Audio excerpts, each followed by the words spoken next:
तो सांसद और मंत्री और विधायक पुरानी पेंशन का लाभ क्यों उठा रहे हैं? फौजियों को पुरानी पेंशन क्यों मिलती है और बाकी सरकारी कर्मचारी को क्यों नहीं? कि जितनी बार के विधायक हो उतनी बार की पेंशन, सांसद बन गए तो वो पेंशन भी जुड़ गई। एक जनाब को तो 6.25 लाख रुपए महीना पेंशन मिल रही थी। अच्छा, एक चीज अंत में मैं कहना चाहती हूं, या तो आप कह दीजिए कि ओल्ड पेंशन स्कीम बिल्कुल गलत है, ये कहीं लागू नहीं होनी चाहिए, हम एक पैसा वापस नहीं करेंगे। आप ये भी नहीं कहेंगे, आप अधर में लटका कर कहेंगे अच्छा कमिटी देखेगी, इसमें कमिटी देखेगी, मतलब कहीं संशय है कि हाँ ये होनी चाहिए, हाँ लोगों को दिक्कत हो रही है। तो कड़ुआ कड़ुआ थूक और मीठा मीठा गप नहीं हो सकता ना। एक स्टैंड लीजिए पेंशन पर, या तो पेंशन ओल्ड पेंशन गलत है या वो सही, अगर कमिटी बनाइए तो संशय। किस तरह से आपने 10वें वेतन आयोग लागू कर दिया, आप 11वें की तैयारी कर रहे हो, इनकी सैलरी कहां से कहां। हम ऐसा नहीं सोच के, हम ऐसा सोच के करते हैं कि जब देश में सामर्थ्य है और देश इस तरह से है कि वो अपने कर्मचारी तो सांसद और मंत्री और विधायक पुरानी पेंशन का लाभ क्यों उठा रहे हैं? फौजियों को पुरानी पेंशन क्यों मिलती है और बाकी सरकारी कर्मचारी को क्यों नहीं? कि जितनी बार के विधायक हो उतनी बार की पेंशन, सांसद बन गए तो वो पेंशन भी जुड़ गई। एक जनाब को तो 6.25 लाख रुपए महीना पेंशन मिल रही थी। भगवंत मान ने अब वो सिस्टम खत्म कर दिया कि एक ही पेंशन मिलेगी, ये नहीं कितनी बार चुने गए हो। कई राज्यों में ऐसा है, कई राज्यों में कुछ और है, पर आम जनता, आम सरकारी कर्मचारी को नई पेंशन योजना, सांसदों विधायकों को पुरानी पेंशन क्यों? और मुझे अपने फौजियों पर गर्व है, नाज है, वो देश के लिए जान कुर्बान करने को तैयार रहते हैं, उन्हें पुरानी पेंशन दी जाती है। पुरानी पेंशन योजना चल रही है फौज में, पर बाकी सरकारी कर्मचारियों को नई पेंशन योजना। दिल्ली हाईकोर्ट ने आदेश दिया था, 8 हफ्तों में जवाब तलब किया था केंद्र सरकार से कि अर्धसैनिक बल, BSF, CRPF, CISF, Assam rifles, इनको क्यों नहीं देते भाई पुरानी पेंशन? सुप्रीम कोर्ट ने हालांकि इसे खारिज कर दिया। तो हमारे पैमाने अलग अलग क्यों हैं? देखिए, पहली बात तो ये कि जो लेजिस्लेटिव और पार्लियामेंटेरियन की जो है, आप उसको कनेक्ट करके और इस बात को कहीं, अब आप कहेंगे कि भाई आर्मी का जो फायदा 1 रैंक 1 पेंशन की बात थी, उससे इसको क्यों नहीं हम कहीं कनेक्ट करके बात करें। फिर आप कहेंगे कि सांसद और विधायक की तरह इनको भत्ते क्यों नहीं दिए जाते हैं।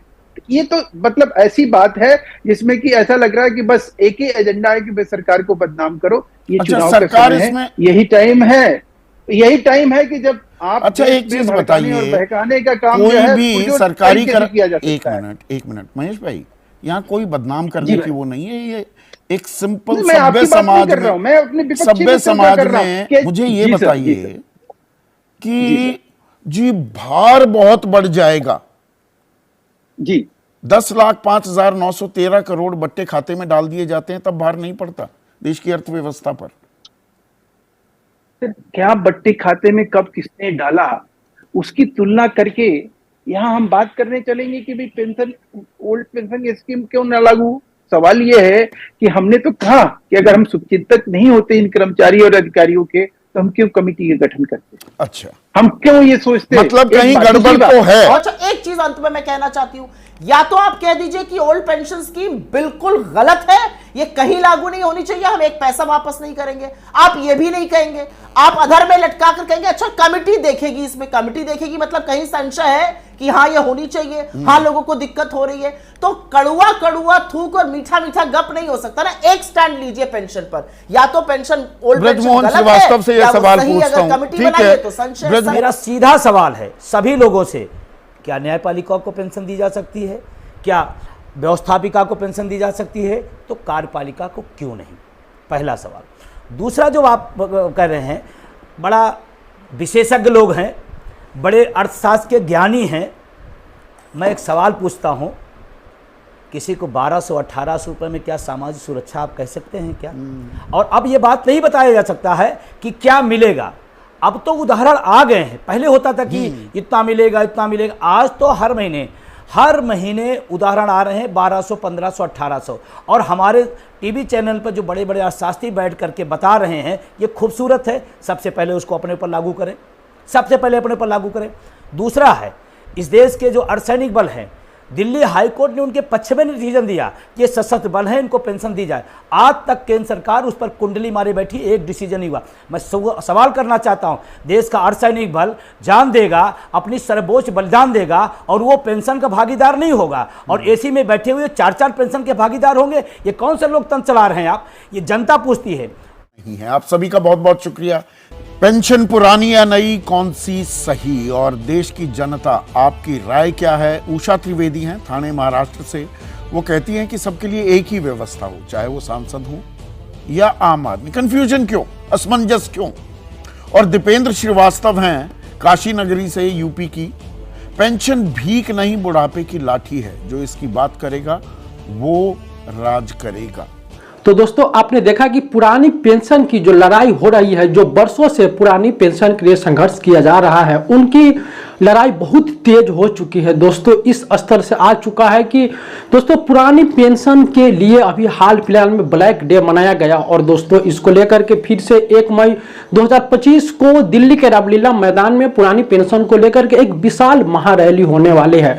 दोस्तों NMOPS के राष्ट्रीय अध्यक्ष विजय कुमार बंधु ने पुरानी पेंशन को लेकर के, जो पहले जो OPS के मुद्दा पर टीवी पर डिबेट नहीं होता था, लेकिन जब से दोस्तों कर्मचारियों ने यह ठाना है, उनकी लड़ाई जब से तेज हुई है, तब से पुरानी पेंशन को लेकर के बड़े बड़े न्यूज टीवी पर भी इसका डिबेट होने लगा है। जैसे कि दोस्तों आपने इस डिबेट में देखा है कि इसमें जो बीजेपी के प्रवक्ता है, जो विजय कुमार बंधु जी है, सब पुरानी पेंशन को लेकर के इसमें डिबेट हो रहा है। दोस्तों पहले ऐसा नहीं होता था, इसलिए दोस्तों अब कर्मचारी पूरी तरह से अपने अधिकार को लेकर के जागरूक हो चुके हैं। उनका अधिकार पुरानी पेंशन, उनको उनका अधिकार है वह नहीं दिया जा रहा है, इनको लेकर के वे पूरी तरह से जागरूक हो चुके हैं और अपनी मांगों को लेकर के अपना आंदोलन वो तेज कर दिए हैं। तो इसको लेकर के जो दोस्तों देश के छोटे बड़े संगठन, स्टेट गवर्नमेंट, जितने भी संगठन है, वह सभी संगठन पुरानी पेंशन की लड़ाई, अपने अधिकार पाने के लिए जोर शोर से अपना आंदोलन, अपना आवाज बुलंद कर रहे हैं। दोस्तों इसको लेकर के सभी जगह चर्चाएं हो रही है। दोस्तों बीजेपी के एजेंट के द्वारा और सरकार के एजेंट के द्वारा यह बताया गया कि पुरानी पेंशन से देश के ऊपर खतरा आ जाएगा। तो माननीय विजय कुमार बंधु जी ने इस डिबेट में बताया है कि जब कर्मचारी जो 40 साल तक देश की सेवा करता है, उनको पुरानी पेंशन नहीं दिया जाता है, लेकिन जो नेता, सांसद, मंत्री एक दिन के लिए अगर भी वे बनते हैं तो उनकी पुरानी पेंशन दिया जाता है। क्या उससे देश के आर्थिक स्थिति पर बोझ नहीं बढ़ता है? ऐसा डिबेट हुआ। दोस्तों आने वाले समय में विजय कुमार बंधु आंदोलन को और भी बड़े स्तर से करने वाले हैं, और उन्होंने यह बताया है कि हमारा संघर्ष ये लंबा हो सकता है, लेकिन आने वाले समय में हम सभी कर्मचारियों को उनका अधिकार, बुढ़ापे की लाठी, पुरानी पेंशन हम जरूर दिलाएंगे। दोस्तों इसी प्रकार की अपडेट के लिए, OPS से संबंधित, कर्मचारी की वेलफेयर से संबंधित सभी प्रकार की अपडेट के लिए आप हमारे साथ जुड़ सकते हैं। बहुत बहुत धन्यवाद। जय हिंद।